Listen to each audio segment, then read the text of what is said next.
Hi hello friends, ಹೇಗಿದ್ದೀರಾ ಎಲ್ಲರೂ? ನಾನು ನಿಮ್ಮನು. ಇದು ಶುಕ್ರವಾರದ ವ್ಲಾಗ್ ಆಗಿದೆ. ನಾನು ಮಾರ್ನಿಂಗ್ ಎದ್ದಾಗಿಂದ ನೈಟ್ ಮಲಗೋವರೆಗೂ ಯಾವ ಥರ ಕೆಲಸ ಇರುತ್ತೆ ನಮ್ಮ ಮನೇಲಿ ಅಂತ ಅಲ್ಲಲ್ಲಿ ಸ್ವಲ್ಪ ಸ್ವಲ್ಪ ಕ್ಲಿಪ್ಸ್ ತೆಗೆದಿದ್ದೀನಿ. ನೋಡಿ. ಸರಿ ಆಯಿತು, ವಿಡಿಯೋ ಸ್ಟಾರ್ಟ್ ಮಾಡೋಣ. ಬೆಳಗಿನ ತಿಂಡಿಗೆ ಇನ್ನು ಸ್ಕೂಲ್ಗೆ ಅವಳು ಕಳಿಸ್ಬೇಕಲ್ವ. ಬೆಳಗಿನ ತಿಂಡಿಗೆ ದೋಸೆ ಮಾಡ್ತಿದ್ದೀನಿ. ಅವಳು ಮಸಾಲೆ ದೋಸೆ ಕೇಳಿದ್ಲು, ಬಟ್ ಮಸಾಲೆ ಎಲ್ಲ ಕೆಂಪು ಚಟ್ನಿ ಎಲ್ಲ ರೆಡಿ ಮಾಡ್ಕೊಳ್ಳೋಕ್ಕೆ ಟೈಮ್ ಇರಲಿಲ್ಲ. ಸರಿ ಆಯಿತು ಅಂತ ಮಾಮೂಲಿ ದೋಸೆ ಇಟ್ಕೊಟ್ಟು ಕಳ್ಸೋಣ ಅಂತ ಕೇಳಿದ್ರೆ, ಸರಿ ಆಯಿತು ಮಮ್ಮಿ, ನೆಕ್ಸ್ಟ್ ಟೈಮ್ ಮಾಡಿಕೊಡಿ. ಸರಿ ಆಯಿತು ಅಂತ ಮಾಡಿಕೊಡ್ತಿದ್ದೀನಿ. ನೋಡಿ, ದೋಸೆಗೆ ರೆಡಿ ಮಾಡ್ತಿದ್ದೀನಿ. ದೋಸೆ ಎಲ್ಲ ರೆಡಿ ಮಾಡ್ತಿದ್ದೀನಿ. ಇನ್ನೊಂದು ಸೈಡ್ ಚಟ್ನಿಗೆಲ್ಲ ರೆಡಿ ಮಾಡ್ಕೊತಿದ್ದೀನಿ. ಬೆಳಗ್ಗೆ ಹೊತ್ತು ನಿಜ ಯಾರು ಸಪೋರ್ಟ್ ಇಲ್ದಿರ ಈ ಥರ ಒಬ್ಬಳೆ ಇಬ್ಬರು ಮಕ್ಳು ಹಾಕೊಂಡು ಮಾಡಬೇಕಂದ್ರೆ ತುಂಬ ಕಷ್ಟ.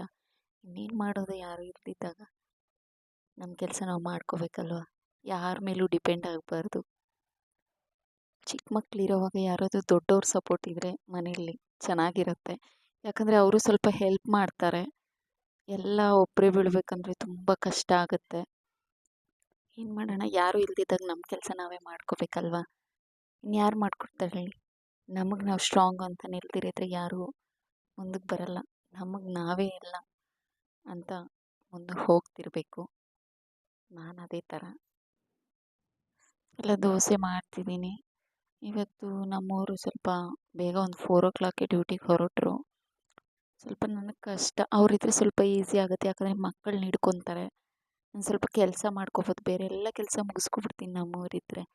ಬಟ್ಟೆ ಒಗೆಯೋದಾಗಲಿ, ಪಾತ್ರೆ, ಟಿಫನ್ನು ಎಲ್ಲ ನೋಡ್ಕೊಂಬಿಡ್ತೀನಿ. ಯಾಕಂದರೆ ಅವ್ರನ್ನ ಮಕ್ಕಳು ನೋಡ್ಕೊತಿರ್ತಾರೆ. ಅವ್ರು ಇಲ್ದಿರ ಇದ್ದರೆ ತುಂಬ ಕಷ್ಟ ನನಗೆ. ಎಲ್ಲ ನಾನು ಒಬ್ಬಳೇ ಮಾಡ್ಕೊಬೇಕು. ಮಗುನ ಚಿಕ್ಕವ್ನ ಹಿಡ್ಕೋಬೇಕು. ಅವಳು ಎದ್ದಿದ ತಕ್ಷಣ ಅಳ್ತಾರೆ, ಇಬ್ಬರು ಅಳ್ತಾನೆ ಇರ್ತಾರೆ. ಅವ್ರನ್ನೊಂದು 10-15 ನಿಮಿಷ ಎತ್ಕೊಂಡು ಆಚೆ ಎತ್ಕೊಂಡು ಹೋಗಿ ಸುಧಾರಿಸ್ಬೇಕು.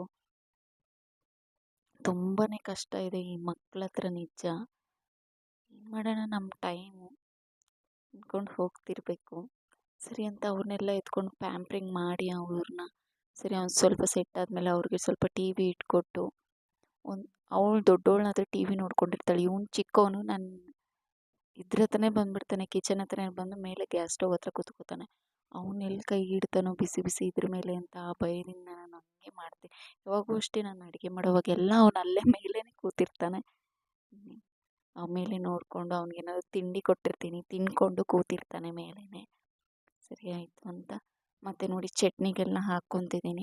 ಬರೀ ಅದೇ ಅಲ್ಲ, ಕಡಲೆ ಬೀಜ ಅದೇ ಅಲ್ಲ, ಅದಕ್ಕೆ ಈರುಳ್ಳಿ, ಬೆಳ್ಳುಳ್ಳಿ, ಸ್ವಲ್ಪ ಜೀರಿಗೆ, ಕೊತ್ತಂಬರಿ ಸೊಪ್ಪು, ಉಪ್ಪು, ಸ್ವಲ್ಪ ಇದು ಹುಣಸೆಹಣ್ಣು ಹಾಕ್ಕೊಂಡು ರುಬ್ಕೋಬೇಕು. ಸ್ವಲ್ಪ ಇನ್ನು ಕರೆಂಟ್ ಹೋಗಿದೆ, ಬರಲಿ ಅಂತ ಕಾಯ್ತಿದ್ದೀನಿ. ಬರುತ್ತೋ ಇಲ್ಲ ನೋಡಬೇಕು, ಅದೊಂದು ಟೆನ್ಷನು. ಟಿಫನ್ ಮಾಡೋಷ್ಟೊತ್ತಿಗೆ ಕರೆಂಟ್ ಹೋಯ್ತೆ ಅಂತ ಅದೊಂದು ಟೆನ್ಷನ್ ಆಯಿತು.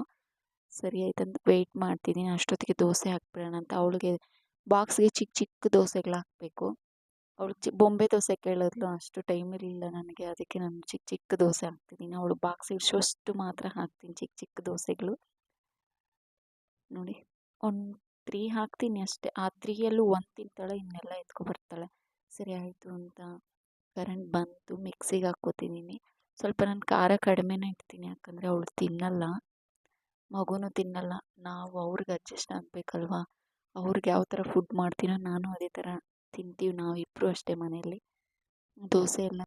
ದೋಸೆ ಎಲ್ಲ ರೆಡಿ ಆಯಿತು. ಬಾಕ್ಸ್ಗಿನ್ ಲಂಚ್ ಬಾಕ್ಸು ಪ್ಯಾಕ್ ಮಾಡೋಣ ಅಂತ ಪ್ಯಾಕ್ ಮಾಡ್ತಿದ್ದೀನಿ. ದೋಸೆ ಒಂದು 3 ಹಾಕಿ ಚಟ್ನಿ ಒಂದು ಸ್ವಲ್ಪ ಹಾಕ್ತೀನಿ. ಮತ್ತು ಇದು ಸ್ನ್ಯಾಕ್ಸ್ಗೆಲ್ಲ ರೆಡಿ ಮಾಡ್ತಿದ್ದೀನಿ. ನೋಡಿ, ಅವಳಿಗೆ ಬ್ರೆಡ್ಡು ಜಾಮ್ ಬೇಕು ಅಂದ್ಲು. ಸರಿ ಅಂತ ಅದೆಲ್ಲ ಪೀಸಸ್ ಕಟ್ ಮಾಡಿ ಹಾಕ್ಕೊಡ್ತೀನಿ. ಅದರಲ್ಲೂ ಮಿಕ್ಕಿದ್ದು ವಾಪಸ್ ಎತ್ಕೊಬರ್ತಾಳೆ. ನಾನು 4 ಪೀಸಸ್ ಹಾಕ್ತೀನ, ಅದರಲ್ಲಿ 1-2 ತಿಂತಾಳೆ, ಇನ್ನೆಲ್ಲ ವಾಪಸ್ ಎತ್ಕೊಬರ್ತಾಳೆ. ಫಸ್ಟು ಮಕ್ಕಳಿಗೆ ಎಷ್ಟು ತಿಂದರೆ ಅಷ್ಟಕ್ಕೆ ಬಿಟ್ಬಿಡಬೇಕು, ಯಾಕಂದರೆ ಬಲವಂತ ಮಾಡಬಾರ್ದು. ಅವ್ರ ಏಜ್ ಬಂದರೆ ಅವರೇ ತಿಳ್ಕೊತಾರೆ ಅಂತ ನಾನು ಏನು ಅನ್ನೋಕ್ಕೋಗಲ್ಲ. ಎಷ್ಟು ತಿಂದರೆ ಅಷ್ಟು ತಿನ್ನಲಿ ಅಂತ. ಅದೆಲ್ಲ ಪ್ಯಾಕ್ ಆಯಿತು. ವಾಟ್ರ್ ಬಾಟಲ್ಸ್ ಎಲ್ಲ ಪ್ಯಾಕ್ ಮಾಡಿಬಿಟ್ಟು ಸ್ವಲ್ಪ ಮನೆ, ಇವತ್ತು ಶುಕ್ರವಾರ ಅಲ್ವಾ, ಅವಳು ಹೋದ್ಮೇಲೆ ನನ್ನ ಮನೆ ಕ್ಲೀನ್ ಮಾಡೋದು ಎಲ್ಲ. ಅವಳು ಒಂದು ಕೆಲಸ ಮುಗಿದ್ಬಿಡ್ತಾ, ಅವಳು ಸ್ಕೂಲಿಗೆ ಕಳಿಸ್ಬಿಟ್ರೆ ಎಲ್ಲ ಒಳಗಡೆ ಎಲ್ಲ ಕಸಗಳೆಲ್ಲ ಕ್ಲೀನ್ ಮಾಡ್ತಿದ್ದೀನಿ. ಸ್ವಲ್ಪ ಬಟ್ಟೆ ಎಲ್ಲ ಇತ್ತು, ಅಲ್ಲಲ್ಲೆಲ್ಲ ಕ್ಲೀನ್ ಮಾಡಿಬಿಟ್ಟು ಕಸಗಳು ಔಟ್ಸೈಡೆಲ್ಲ ಕೂಡಿಸಿ ಮಾಫ್ ಮಾಡ್ತಿದ್ದೀನಿ. ನೋಡಿ, 2 ಟೈಮ್ಸ್ ಮಾಡ್ತೀನಿ, ಒಂದು 2-3 ಟೈಮ್ಸ್ ಮಾಡ್ತೀನಿ ನಾನು. ದಿನ ಬಿಟ್ಟು ದಿನ ಏನಿಲ್ಲ, ಡೈಲಿ ಮಾಫ್ ಮಾಡ್ತೀನಿ. ಆದರೂ ಇದ್ದೇ ಇರುತ್ತೆ. ಮಕ್ಕಳಿರೋ ಮನೇಲಂತೂ ತುಂಬ ಗಲೀಜಾಗುತ್ತೆ ಮನೆ. ಒಳಗಡೆ ಮಾಫ್ ಮಾಡಿಕೊಂಡು ಆಚೆ ಎಲ್ಲ ಮನೆ ಹೊಸ್ಲೆಲ್ಲ ತೊಳ್ಕೊಂಡು ಎಲ್ಲ ಆಚೆನೂ ಮಾಫ್ ಮಾಡ್ಕೊತೀನಿ ನೋಡಿ. ಆಚೆ ಎಲ್ಲ ಮಾಫ್ ಮಾಡಿಕೊಂಡು ಸ್ನಾನಕ್ಕೆ ಹೋಗಿ ಸ್ನಾನ ಮಾಡ್ಕೊಬಂದು ಆಚೆ ಎಲ್ಲ ಅರಿಶಿನ ಕುಂಕುಮ ಎಲ್ಲ ಇಟ್ಟು ನಾನು ಪೂಜೆ ಎಲ್ಲ ಮುಗಿಸ್ದೆ. ಪೂಜೆ ಮುಗಿಯೋಷ್ಟೊತ್ತಿಗೆ ಇನ್ನು 4 o'clock ಆಯಿತು. ಅಷ್ಟೊತ್ತಿಗೆ ವ್ಯಾನ್ ಬರೋ ಟೈಮ್ ಆಯಿತು. ಅವಳನ್ನ ಕರ್ಕೊಂಬಂದು ಸ್ವಲ್ಪ ಬಿಸಿ ಬಿಸಿ ಕಾಫಿ ಕುಡಿಯೋಣ ಅನಿಸ್ತು. ಸಾಯಂಕಾಲ ಕಾಫಿ ಇಟ್ಕೊಂಡು ಮಾಡಿ ಮೇಲಕ್ಕೆ ಹೋದ್ವಿ, ಮಕ್ಕಳನ್ನಿಬ್ಬರನ್ನೂ ಕರ್ಕೊಂಡು. ಸ್ವಲ್ಪ ಮೈಂಡ್ ಫ್ರೀ ಆಗಿರುತ್ತಲ್ವ, ಒಂದೇ ಹತ್ರ ಕೂಡ ಹಾಕೊಂಡಿದ್ರೆ ಚೆನ್ನಾಗಿರಲ್ಲಲ್ವ.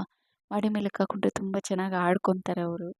ಸ್ವಲ್ಪ ಒಂದು 6 ಗಂಟೆ, ಒಂದು 2 hours ಆಡಿಸ್ಕೊಂಡು ಮತ್ತು ಕೆಳಗಡೆಗೆ ಬಂದ್ವಿ. ಅವ್ರು ಟಿ ವಿ ನೋಡ್ತಿದ್ರು ಮಕ್ಕಳು. ಅಷ್ಟೊತ್ತಿಗೆ ನಾನು ನೈಟ್ಗೆ ಲಂಚ್ ಪ್ರಿಪೇರ್ ಮಾಡೋಣ ಅಂತ ಬಂದಿದ್ದೀನಿ. ಸ್ವಲ್ಪ ಬೇಳೆ ಎಲ್ಲ ಬೇಯಿಸ್ಕೊಳಕ್ಕೆ ಇಟ್ಕೊತಿದ್ದೀನಿ. ಫಸ್ಟೇ ಅದು ವಿಸಿಲ್ ಬರಬೇಕಲ್ವ, ಇಟ್ಕೊಂಡು ಸ್ಮ್ಯಾಶ್ ಮಾಡಿ ಇಟ್ಕೊತಿದ್ದೀನಿ. ಮೆಂತ್ಯ ಸೊಪ್ಪಿನ ಪಪ್ಪು ಮಾಡೋಣ ಅಂತ. ಇದು ಆಂಧ್ರ ಸ್ಟೈಲು, ನಮ್ಮ ಅತ್ತೆ ಕಲಿಸ್ಕೊಟ್ಟಿರೋದು. ನನಗೆ ಅನ್ನ ಸಾಂಬಾರು ಏನೂ ಮಾಡೋದು ಬರ್ತಿರ್ಲಿಲ್ಲ. ಮದುವೆ ಆಗಿದ್ದ ಹೊಸದಲ್ಲಿ ಎಲ್ಲ ನಮ್ಮ ಅತ್ತೆ ಮಾಡೋದು ನೋಡಿ ನಾನು ಕಲಿತ್ಕೊಂಡಿದ್ದು. ನಮ್ಮ ಅತ್ತೆಯವ್ರದ್ದು ಬಂದು ಆಂಧ್ರ. ಸರಿ ಆಯಿತು ಅಂತ ಬಾಣಲೆ ಇಟ್ಕೊಂಡು ಎಣ್ಣೆ ಹಾಕ್ಕೊಂಡು ಸಾಸಿವೆ, ಈರುಳ್ಳಿ, ಬೆಳ್ಳುಳ್ಳಿ ಎಲ್ಲ ಫ್ರೈ ಮಾಡ್ತಿದ್ದೀನಿ. ಸ್ವಲ್ಪ ಫ್ರೈ ಆದಮೇಲೆ ಮೆಂತ್ಯ ಸೊಪ್ಪು ತೊಳ್ಕೊಂಡು ಕೊಯ್ದು ಇಟ್ಕೋಬೇಕು ಎಲ್ಲ. ಅದು ಸ್ವಲ್ಪ ಹಾಕಿ ಎಣ್ಣೆ ಬಿಡೋವರೆಗೂ ಸ್ವಲ್ಪ ಫ್ರೈ ಮಾಡಿಕೊಂಡು ಟೊಮೊಟೊ ಹಾಕಿ ಅದು ಸ್ವಲ್ಪ ಫ್ರೈ ಆದಮೇಲೆ ಟೊಮೊಟೊ ಎಲ್ಲ ಸ್ವಲ್ಪ ನುಣ್ಣಕ್ಕಾದ್ಮೇಲೆ ನೋಡಿ ಆವಾಗೇ ಇದು ಸ್ಮ್ಯಾಶ್ ಮಾಡಿ ಇಟ್ಕೊಂಡಿದ್ನಲ್ವ ಬೇಳೆ, ಅದು ಹಾಕಿಬಿಟ್ಟು ಅರಿಶಿನ, ಸಾಂಬಾರು ಪೌಡ್ರು, ಉಪ್ಪು ಎಲ್ಲ ಹಾಕಿ ಚೆನ್ನಾಗಿ ಕಲಿಸ್ಬೇಕು ನೋಡಿ. ಚೆನ್ನಾಗಿ ಕಲಸಿ ಲಿಡ್ ಇಟ್ಬಿಡಿ. ಅದ್ರ ಮೇಲೆ ಪ್ಲೇಟ್ ಹಾಕ್ಬಿಡಿ. ಒಂದು 15 ಮಿನಿಟ್ಸ್ ಚೆನ್ನಾಗಿ ಬೇಯಬೇಕು. ಇನ್ನು ಸ್ವಲ್ಪ ನೀರು ಇಟ್ಕೊಂಡಿದ್ದೀನಿ ನಾನು. ನೀರು ಇಟ್ಕೊಂಡು ಹುಣ್ಸೆಹಣ್ಣು ಸ್ವಲ್ಪ ಹಾಕ್ಕೊತಿದ್ದೀನಿ. ಸ್ವಲ್ಪ ರಸ ಹಾಕಿ ಸಾಕು ನೋಡಿ. ಈ ಥರ ಚೆನ್ನಾಗಿ ಆಗಿದೆ. ಕೊತ್ತಂಬರಿ ಸೊಪ್ಪೆಲ್ಲ ಹಾಕಿ ಸ್ವಲ್ಪ ಬೇಯಿಸ್ಬೇಕಿತ್ತು. ಸರಿ ಆಯಿತು ಅಂತ ಇನ್ನೂ ರೈಸು ವಿಸಿಲ್ ಬಂದಿರಲಿಲ್ಲ. ಮಧ್ಯಾಹ್ನ ಹೋಗ್ತಿರೋ ಬಟ್ಟೆ ಎಲ್ಲ ಎತ್ಕೊಂಡೋಗಿ ನಾನು ರೂಮಲ್ಲಿ ಹಾಕಿದ್ದೆ ಮಡಚಿಡೋಣ ಈವ್ನಿಂಗ್ ಅಂತ. ಅದನ್ನೆಲ್ಲ ತಂದು ಎಲ್ಲ ಮಡಚಿಟ್ಟು ಅಲ್ಲೇ ಕ್ಲೀನಾಗಿ ಇಟ್ಬಿಟ್ಟೆ. ಅಷ್ಟೊತ್ತಿಗೆ ರೈಸು ವಿಸಿಲೆಲ್ಲ ಬಂದಿತ್ತು. ಅವ್ರಿಗೆಲ್ಲ ತಟ್ಟೆಗೆ ಹಾಕ್ಕೊಟ್ಟು ಅವರಿಬ್ಬರಿಗೂ ಹೊಟ್ಟೆ ತುಂಬ ತಿನ್ನಿಸ್ತೀನಿ ನಾನು ನೈಟ್ ಹೊತ್ತು. ಯಾಕಂದರೆ ನೈಟ್ ಹೊತ್ತು ಜಾಸ್ತಿ ಸತಿ ಎದ್ದೋಳಲ್ಲ ಅವರು.